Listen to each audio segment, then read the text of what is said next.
স্বার্থপর রে, বড়ই স্বার্থপর।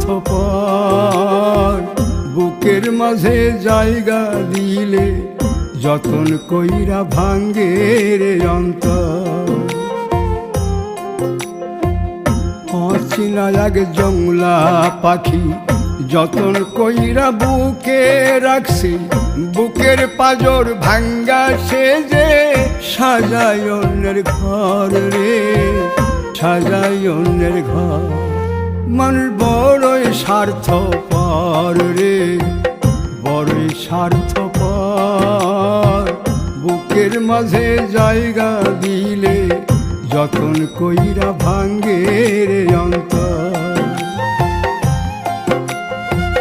বুকের মাঝে জায়গা দিলে যতন কইরা ভাঙ্গে রে অন্তর।